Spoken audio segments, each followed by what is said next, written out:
안녕하세요. 다킴스 다이어트 가정학과 전문의 다킴입니다. 오늘은 안산의 갈대숲지공원에 나왔는데요. 오늘 여러분과 같이 나눈 내용은요, 바로 다이어트에 있어서 이 물 마시기와 관련된 내용입니다. 다이어트를 한다고 하면 물을 많이 마시라는 이야기를 주변에서 종종 들으실 텐데요. 그런데 한편으로는 물만 마셔도 살이 찐다고 푸념을 늘어놓는 다이어트들도 있습니다. 이번 방송에서는 물에 대해 확실히 아심으로써 건강한 다이어트 해나가실 수 있길 바랍니다. 먼저 우리가 잘 알고 있다고 생각하고 늘 접하고 있는 물에 대해 한번 알아볼까요? 물은 우리 몸의 60에서 70%를 차지하며 세포를 구성하고 산소와 영양소 및 노폐물 등을 운반하며 체온을 유지하고 대사작용에 중요한 역할을 합니다. 한마디로 몸에 없어서는 안 될 소중한 존재죠. 국제보건기구 WHO에서는 하루 2.5에서 3리터의 수분 섭취를 권장하고 있으며, 이를 위해 음식을 통해서 섭취하는 물을 제외한다면 하루에 마시는 순수 물의 양은 약 1.5에서 2리터 정도가 되어야 할 것입니다. 그렇다면 물을 마시는 것은 다이어트에 있어서 어떤 장점이 있을까요? 먼저 탄수화물, 단백질, 지방이 에너지로 바뀌는 과정에서 물은 반드시 필요합니다. 따라서 충분히 물을 공급하는 것은 먹은 음식물을 대사 과정을 통해 에너지로 상당 부분 사용하도록 하는 데 도움이 됩니다. 또한 다이어트로 인해 체중이 줄어드는 과정에서 지방과 단백질의 분해가 일어나고, 이 과정에서 요소나 케톤 등의 노폐물들이 발생하게 되는데, 이러한 물질들을 원활하게 소변으로 배출되기 위해서도 충분한 물의 공급이 필요하겠습니다. 게다가 변비에도 도움을 주기 때문에 평소 변비가 있거나 다이어트로 인해 먹는 양이 줄어 변비가 발생한 경우에는 물을 충분히 섭취함으로써 배변에 도움을 줄 수 있겠습니다. 나아가 물을 마심으로써 포만감을 느끼게 되고 공복감을 감소시켜 과식이나 폭식의 위험을 줄일 수 있으며, 물로 인해 음식의 간을 중화시켜 줄 수 있고 식욕 조절도 좀 더 수월해질 수 있습니다. 또한 만성적인 탈수로 인해 갈증, 이것을 뇌에서 식욕으로 착각하여 음식을 자꾸 먹으려는 경향이 생기기도 하는데, 물을 마시면 이러한 뇌의 착각으로 인한 가짜 식욕을 줄여줄 수 있겠습니다.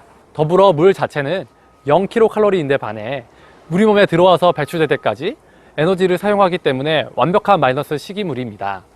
그렇기 때문에 물만 마셔도 살이 찐다고 하시는 분들은 물을 탓하기보다는 다른 부분들을 먼저 꼭 점검하시기 바랍니다. 물론 이뇨제를 장기 복용했다거나 혹은 커피나 차 같은 음료를 오랜 기간 많이 마신 경우처럼 만성 탈수 상태에서 다이어트를 시작할 경우에는 물을 많이 마시기 시작한다면 처음 1, 2주간은 오히려 몸이 좀 더 부어서 살이 찐 것처럼 보일 수 있습니다. 하지만 지속적으로 수분을 공급하게 된다면 이러한 체내에 저장되어 있던 물이 배출되어 더 건강하게 체중 감량이 원활하게 이루어질 수 있게 될 것입니다. 여기서 물론 한 가지 주의할 점은 홍차, 녹차, 커피, 음료 등을 물의 범위 안에 두면 안 된다는 점입니다. 한편 물을 안 마시던 분들이 물을 권고한 대로 마시기 시작한 경우 몇 가지 불편감이 생길 수 있는데요. 일단 소화가 잘 안 되는 것 같고 밍밍한 맛 때문에 니글거리는 것 같은 증상이 발생할 수 있습니다. 하지만 이러한 증상들은 일시적이며, 물을 한 번에 한 컵이 아닌 한 모금씩 자주 마시는 습관으로 물 마시기를 하신다면 1, 2주 내로 이러한 불편감은 많이 사라질 것입니다.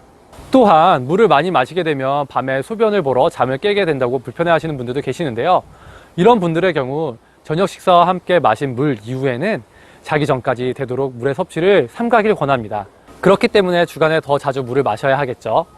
이렇게 주간에 물을 자주 마시게 될 경우 소변을 자주 보러 가게 된다고 해서 불편해 하시는 분들이 계실 수 있습니다. 이러한 분들은 방광훈련을 한번 해보시길 바랍니다. 신호가 왔을 때 바로 화장실에 가기보다는 30분 정도씩 참으면서 화장실에 가는 훈련을 하는 것입니다. 그리고 조금씩 그 시간을 늘리다 보면 소변 보고 싶은 신호가 이전보다 조금씩 늦게 오는 경험을 하게 될 것입니다. 이러한 방광훈련은 방광의 용적을 늘려 소변을 보고 싶은 신호를 늦춰주는 훈련으로서 최종적으로는 3시간에서 4시간에 한번 화장실에 갈 정도가 되시면 좋겠습니다. 하지만 이러한 일시적인 불편감 외에 물을 권고한 이상으로 지나치게 많이 마시게 될 경우 혈중 나트륨이나 여러 가지 전해질 농도의 밸런스가 깨트려질 수 있고, 신장이나 심장 질환이 있는 분들의 경우에는 몸에 물이 많으면 장기에 부담을 주어 증상이 악화될 수 있기 때문에 주의해야겠습니다. 어떠세요? 우리 몸의 70%를 차지하는 물, 꾸준히 권고드린 대로 물을 마시면서 건강하게 다이어트 진행해 보시지 않으시겠어요? 이상 여러분의 다이어트 디렉터 다킴이었습니다. 감사합니다.